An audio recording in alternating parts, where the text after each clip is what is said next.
썼습니다. 노르가즘 노회찬 원내대표 나오셨습니다. 안녕하십니까? 네, 안녕하십니까? 네. 사실은 요 사안은 또 전문가 아니십니까? 법조계 출신으로서. 그러니까요. 본인이 이제 이 법원을 통해서 의원직도 상실한 바가 있기 때문에 예. 하실 말씀 아시죠 이게? 예. 읽어보셨죠 이거? 예, 뭐 여기 여러 가지 문제가 있는데 눈에 띄는 것은 이제 법원 행정처, 즉 이거 법원 행정처에 있는 분들이 주요 보직자들은 다 판사 출신들입니다. 그렇죠. 현역 네. 판사들이죠. 네. 근데 이분들이 그 판사들을 갖다가 뒷조사를 해가지고 우리 편 아닌 편 이렇게 구분을 하고 너 우리 편 얘 아니야. 예. 얜 세모 이렇게. 근데 그런 과정에서 보면은 법원 내부 그 망에 그 여성 판사들만 들어가는 곳이 있습니다. 네. 판사라더라도 남성들은 못 들어가도록 폐쇄 공간인데요. 네. 이런데 그 아이디하고 비밀번호를 알아내가지고 들어가서 거기까지 다 훑어보는 거예요. 이메일도 훑어보고 예. 못 들어가겠지 하는 곳에 다 들어가가지고 다 누군지 알아내요. 그렇습니다. 네. 다 알아내고 그리고 행정처라는 곳이 이제 기본적으로 법원 행정을 다 총괄하는 곳이다 보니까 사실은 시스템을 장악할 수가 있으니까요. 서버를 열어보면 다 알 수 있는 거 아닙니까?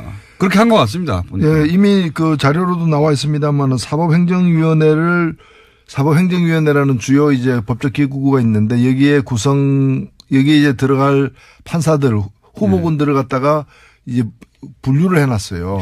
저는 이것도 일종의 리스트라고 보는데. 당연히 리스트죠, 사실. 여기 보면은 보수 판사, 예. 보수 성향 판사, 그러니까 자기 편이라는 거예요. 예. 그 다음에 좀 온건, 예. 중도라는 거고, 그 다음에 강경. 예. 근데 더 재밌는 건 이게 컬러가 어떻게 되는 줄 아세요? 보수는 빨간색이에요. 어떻게 보수가 빨간색입니까? 새누리가 빨간색이지. 그러니까요. 보수 빨간색이고, 그리고 강경이 무슨 색인 줄 아세요? 블랙입니다. 까만색이에요.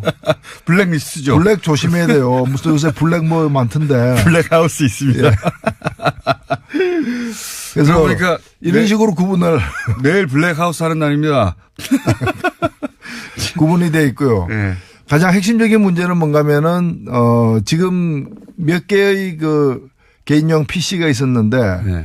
그 중에 한 개만 내놓지 않았어요. 예. 그게 바로 핵심이죠. 임종원 예. 법원행정차장의 그 PC인데. 본인이 비밀번호를 내놓지 않았죠.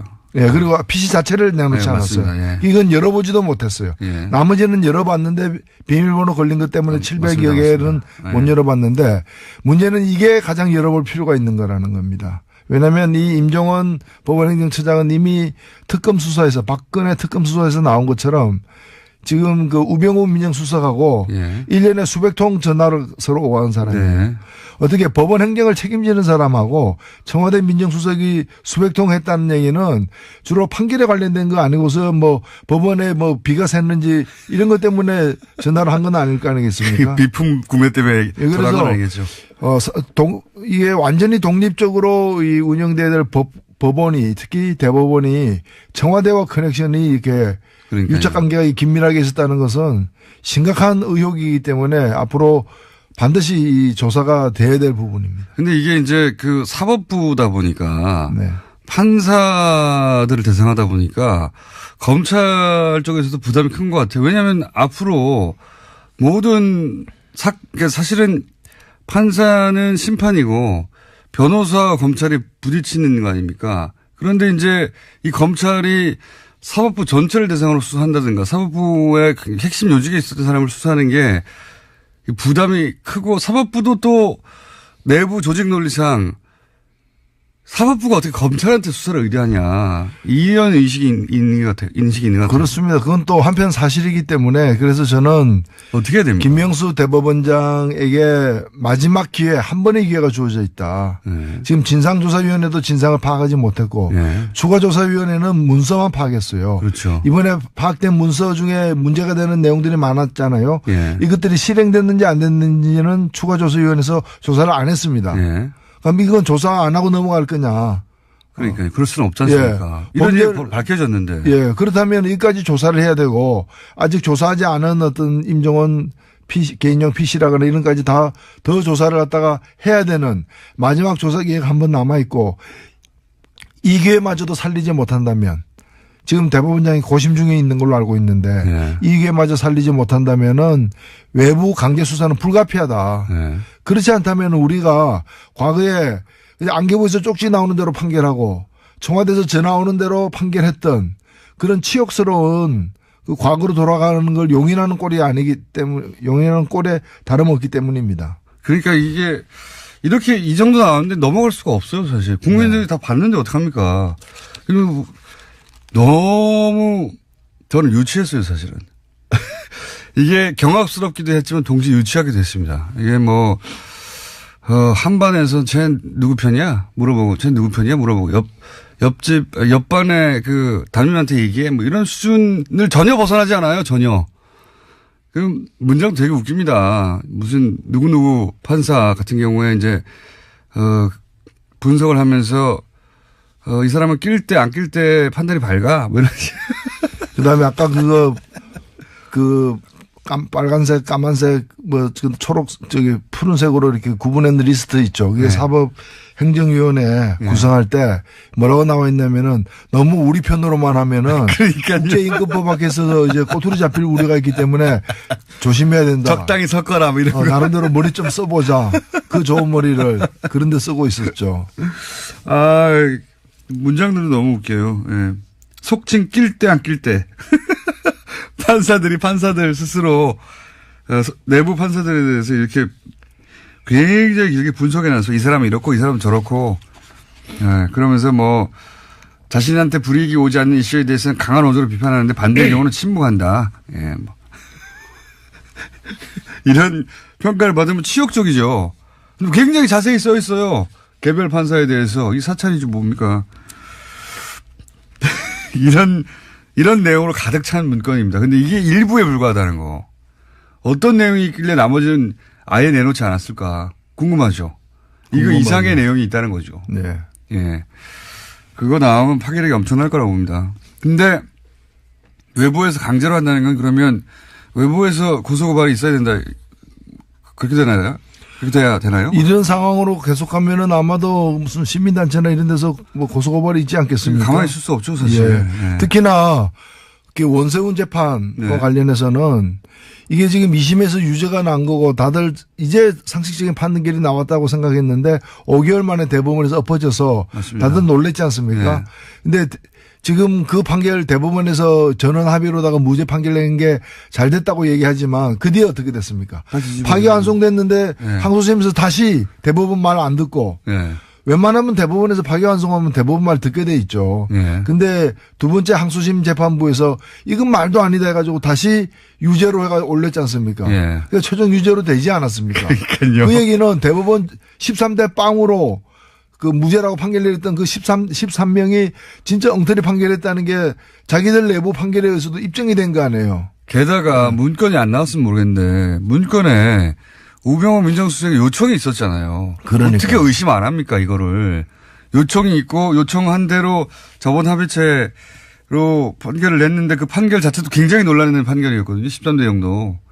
말도 안 되는 거라고 했었는데 그게 이래서 이랬구나 생각할 수밖에 없죠. 그렇죠. 예.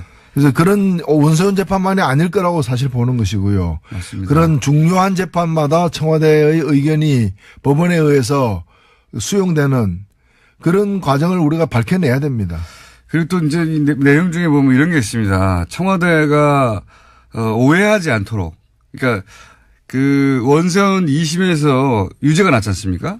3년 유죄가 나니까 그 내용 중에 어떤 게 있냐면 이제 청와대가 오해하지 않도록라는 것은 사법부가 청와대의 뜻을 의도적으로 거스른 게 아니다. 이런 거 아닙니까?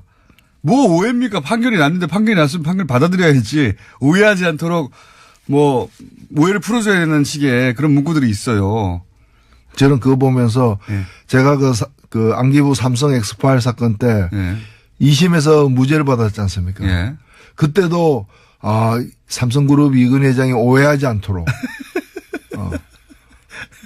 그리고 그 대통령이 청와대가 오해하지 않도록 뭔가 하지 않았을까 하는 그런 억측까지도 사실은 드는. 뭐 그랬을 법합니다. 실제. 그러니까 이 정권이 싫어하는 판결이 나면 정권이 관심 있는 재판인데 싫어할 판결이 나면 사법부가 나서서 그거는 사법부의 뜻이 아니고 개인 판사가 그렇다는 얘기는 다른 사건들은 처음부터 오해하지 않도록 잘 만들어줬다는 거 아닙니까 결론을. 그렇죠.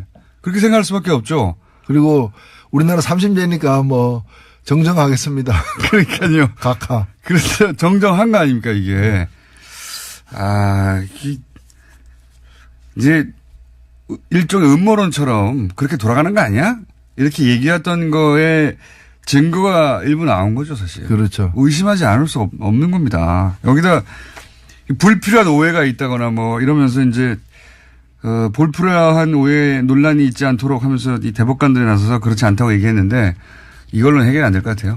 그 대법관 중에서 적지 않은 수가 당시에 없었던 분들이에요. 이게 절반은 없었던 분이죠. 2015년 7월에 네. 2015년 7월에 대법원에서 13대 0으로 네. 무죄를 내렸기 때문에 지금 계신 분들 중에 적지 않은 수가 거의 절반에 가까운 분이 없는 그 당시에는 없었던 분들인데 왜 어제 나타나가지고 전원이 그렇게 절반만 나와야죠 그러면. 네. 전원이 이렇게 얘기했다는 것도 좀 많이 안 된다고 생각이 들고. 요 사건은 이제 쉽게 가라앉지 않을 것 같습니다. 제가 보기에는 머지않아 이 조사 보고서 별지가 인터넷상에서 공개되어 버리지 않을까. 그래서 만인이 보지 않을까 싶어요. 보시면 충격과 함께 웃음이 나오실 겁니다. 네. 근데 이게 일부에 불과하다. 안 나온 게 700건이 넘는다. 예. 아예 내놓지 않아서 몇 건 있는지도 모르는 PC는 남아있다 여전히. 예. 그렇습니다. 현재 상황이. 자, 사법부 블랙리스트 사건은 그러하고요. 양승태 대법관은 어떻게 될까요? 전 대법관은? 예, 뭐 계속 뭐 본인이야 곤혹스러울 겁니다. 계속 이제 뭐 뒤로 빼겠죠. 저는 양승태 대법관 한 명의 문제는 아니지만은 총체적 책임에 직접 연루돼 있기 때문에 네. 책임을 져야 된다고 봅니다. 이 문건을 작성하고 보고한 대상이 있을 거 아닙니까? 본인이죠. 예, 본인이죠. 양승태 대법관이 정점에 있었으니까 보고를 받았겠죠. 보고도 하지 않은 걸 자기들끼리 열심히 써가지고 혼자. 그러니까요. 예. 한편으로는 보고하고 한편으로는 등산 가는 것도 국정원으로부터 사찰당하고 이제. 예. 그 압박도 하고. 예. 자, 이 사건 굉장히 중요한 사건이라 저희가 앞으로 계속 다루겠습니다. 못지않게 큰 일들이 많이 있었어요.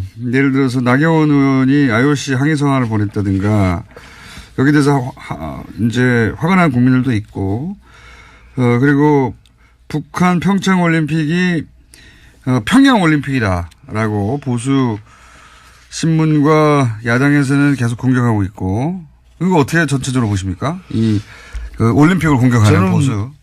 특히 나경원 그 의원은 패럴림픽 우리나라 네. 그 국제 패럴림픽의 집행위원이에요. 네. 그다음에 우리나라 이게 평창 동계올림픽에 또 그 조직위원이기도 하고요. 맞습니다. 물론 그 조직위원은 뭐 거의 29명, 30명 되는 이제 거대한 규모입니다만은 이런 분이 그것도 IOC에다가 그 편지를 썼다는 것 자체가 저는 상식적으로 납득이 안 가요. 아니, 국무위원이 이 정부의 시책 중에 문제 있습니다 하고 유엔에다가 항의사안 보내는 거하고 똑같은 거 아니에요. 아니, 그럼 본인이 그럼 조직위원이니까 그게 잘못됐다고 정말 믿는다면은 그 조직위원회 내에서 문제 제기를 해야 되는 것이고 안 되면은 자기가 조직위원을 사퇴해야죠. 그때 성명 한 장 발표하는 정도여야지 이걸 IOC는 그리고 상식적으로 보면은 이번에 단일팀 같은 경우에는 사실 이 단일팀은 이 단일팀으로 2018년 평창 동계올림픽 지원에 관련된 특별법이 있어요. 네. 이 법에 보면은 제3조 84조에 보면은 이 단일팀을 만들도록 되어 있습니다.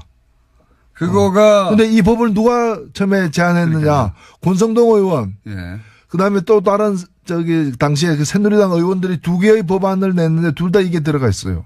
그러니까 자기들이 만든 법이에요. 맞습니다. 2011년에. 2011년에. 이명박 전 대통령 때. 예. 자기들이 내서 자기들이 만든 법에 의해서 지금 시행되고 있는 거예요. 갑자기 나온 게 아니라. 예. 그런데 그걸 가지고 마치 그것 때문에 평양 그리고 이 정도 되면요. 나경원 의원 정도의 지위라면은 자기가 여자 하키 선수들 만나야 돼요. 만나가지고 정말 그 수년 동안 땀 흘려 그 노력했을 텐데 출전 기회나 시간이 조금 줄어들게 되어서 너무 얼마나 가슴 아프냐. 정말 미안하다. 그러나 더 크게 보자. 이 올림픽이 어떤 올림픽이냐. 지금 전쟁 중에 벌어지는 휴전과 같은 올림픽이다.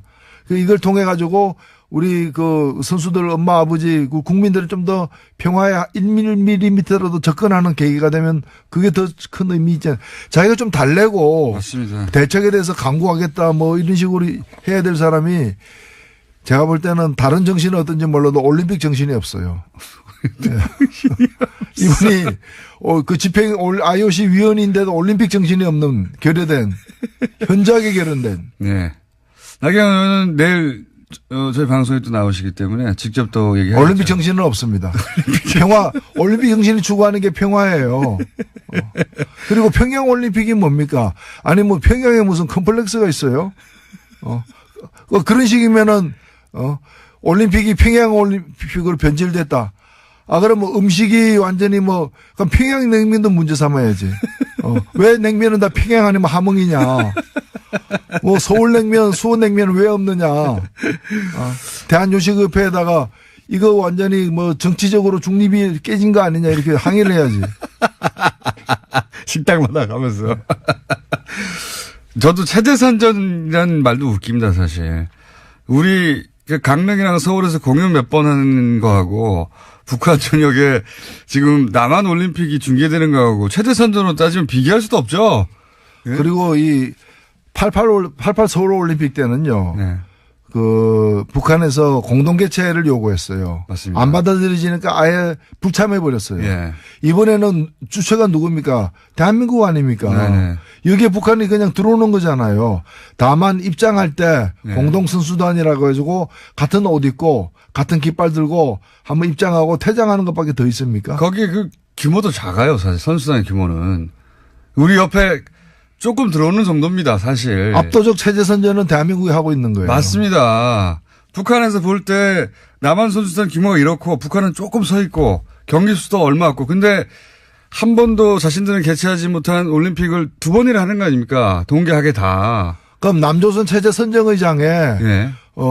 북한이 왜 참여하느냐라고 북한 내에서는 문제가 나올 수도 있지만 그렇게 나와야 정상인 상황인 그렇죠. 거예요. 북한에서 이건 남한 체제 선전하는 거 아니냐라고 항의가 나올 내용입니다. 어떻게 올림픽 전체하고 공연 몇 개하고 비교가 됩니까? 체제 선전을 하자면. 이게 말이 안 되는 건데 이걸 또 엄청나게 또 보도를 해 줍니다. 네, 체제 선전 평양 올림픽. 네, 이분들이 두려워하는 거는 제가 볼 때는 평화예요. 두려워하는 거는 평화예요. 네. 남북 간에 늘 군사적으로 이렇게 긴장돼 있고 전쟁이 언제 일어날지도 몰라야 자기들이 그나마 살 그 틈이 생기는데 그런 게 이제 평화로와 대화로 하면은 그렇잖아요. 핵무기 달라고 구걸하러도 다니고 막 이랬는데 한핵 줍쇼. 그 평화 시절에 오면은 골치 아프잖아요, 이게. 그러니까 자신들이 서식하고 이렇게 번성할 기회가 점점 적어지는 거죠. 네, 서식지가 줄어들고. 네. 그러다 보니까 이제 이런 논란을 막 키우고 있는데 게다가, 이 법안들도 자기가 만들었고 자기들이 집권하고 있을 때는 자기들이 인공기 옆에서 한반도기 흔들면서 엄청나게 응원도 했었어요. 예. 지금 반대하는 분들 사진이 많이 찍혀 있습니다. 북한 응원단 옆에서. 그때 그런 얘기 전혀 안 했거든요. 예, 북한은 핑계인 것이고 자기들이 궁색하게 되는 자신들의 그 처지, 그 불우한 처지가 이제 원망스러운 거죠. 불우한 처지. 자, 그렇습니다. 예. 평양 올림픽이라는 비난은 진짜 말이 안 된다고 봅니다. 예. 북한에서 이거 서울 올림픽에 왜 들러리 쓰고 있느냐 이렇게 나온다면 얘기가 되는데 예. 말이 안 된다고 보고 예. 국민당은 이제 완전한 파탄에 이른 것 같습니다. 그죠? 예. 그죠? 그걸 완전한 파탄에 이른 그 서로 성명전 하는 걸 보면 예. 남북보다 더 합니다. 그 정도에 이르러서 대화는 끝인 것 같고 서로 징계하라고 하고 있고요. 예. 그냥 뭐 안타깝죠. 국민들이 이제 그런 걸 보면서 이제 뭔가 좀 이렇게 하다가 뜻이 달라질 수도 있는데 합의하에 갈라서거나 이제 그러질 왜 못하느냐. 비례대표 출당 문제는 어떻게 생각하십니까? 저는 해줘야 된다고 봐요. 저는 유승민 대표의 얘기가 옳다고 봅니다. 저는 그런 점에서는 유승민 대표가 이제 중간중간에 보면은 굉장히 이성적인 판단을 내릴 때가 늘 그렇다기보다는 중간중간에 이제 남북 문제에서는 좀 의견이 예, 좀 다릅니다만 이 다르시죠? 문제에 있어서는 그 말이 맞아요. 그러니까 정치라는 것이 물론 늘 이제 막 이해관계 때문에 다투기도 하지만은 그래도 선을 그을 때는 좀 이성적으로 그어야 되는데 이걸 사실은 못 먹는 감 찔려나 보자는 그런 식이거든요. 그런 식으로 보내주면 니네가 더 커지잖아 이런 거잖아요. 정치란 건 뜻이 같은 사람들끼리 모여서 하는 것인데 뜻이 다르지만은 너 못 보내줘 왜? 네 잘 되는 거 보기 싫으니까. 그러니까 너는 좀 망해야 돼. 뭐. 그러니까 그거죠 그거. 예, 네. 그런 심보로다가 국민들에게 지지를 호소한다는 것도 참 우스운 거죠. 예, 이 통합 과정에서 제가 보기엔 유승민 대표가 최대 승자고, 예, 득실을 따지자면 안철수 대표가 많이 잃었어요, 사실은. 민심도 많이 잃었고, 과정 중에, 일처리 과정 중에서도. 안철수 대표가 주도하고 그렇게 원한 건데, 정작 본인은 그 혜택을, 입기는 커녕 피해를 가장 많이 당한, 스스로 입은 거죠. 뭐 자초한 거긴 합니다만. 그렇게 현재까지는 나오고 있는 상황인 것 같고. 시간이 다 됐네요. 혹시 요 정계 개편 가운데 정의당이 혹시 어느 쪽과 이렇게 손을 잡는다든가 이럴 계제는 없을까요? 예, 뭐 정의당이 어렵긴 하지만 네. 그 경직돼 있지는 않습니다. 유연하게 개방적으로 관계를 맺을 거고요. 뜻이 같은 부분들하고는 연대도 하고 정책 추진도 함께 할 수 있고요. 그러나 지금 얘기되고 있는 공동교섭단체 같은 것은 그걸 통해서 국고지원금 좀 더 많이 받고 국회 내에서 무슨 이렇게 기회나 이런 권력을 배분할 때 좀 더 좋은 조건이 되는 것 말고는, 우리 국민들 앞에 같이 해야 될 이유를 설명하기가 쉽지가 않다는 점에서 저는 사랑을 하지 않으면서 결혼하는 거 있죠. 비자를 얻거나 뭐 국적을 얻거나 그런 걸 우리가 뭐라고 그럽니까? 위장 결혼이잖아요. 네. 국민 앞에 위장하는 일은 없을 것입니다. 그래요. 네. 그런 얘기도 일각에서 있길래 이제 저쪽에서 뭐 마라바 15석이나 그 정도 된다고 하면 정의당과 같이 이렇게 그리고 지금은 또 그런 셈법을 할 때도 아니지 않습니까? 지금은 각자 자기 세력을 잘 이렇게 보존해서 국민들 앞에 당당하게 임해야 될 때라고 봅니다. 알겠습니다. 예. 이런 얘기가 정의당 내부에서도 있긴 있습니까 혹시? 외부에서 이제 관찰자들이 그런 얘기를 하는데. 예, 정의당 내에서는 뭐 어제도 저희가 회의를 했습니다마는 네. 이런 문제 제기가 바깥에서도 나오는데 한번 토의해보자. 네. 이런 얘기하는 분들이 없어요. 전부 다 뭐 파리바게트가 어떻고 최저임금이 어떻고 민생 문제 이런 데만 관심이 있어서. 예. 예. 이게 좀 저희들이 바쁩니다, 사실.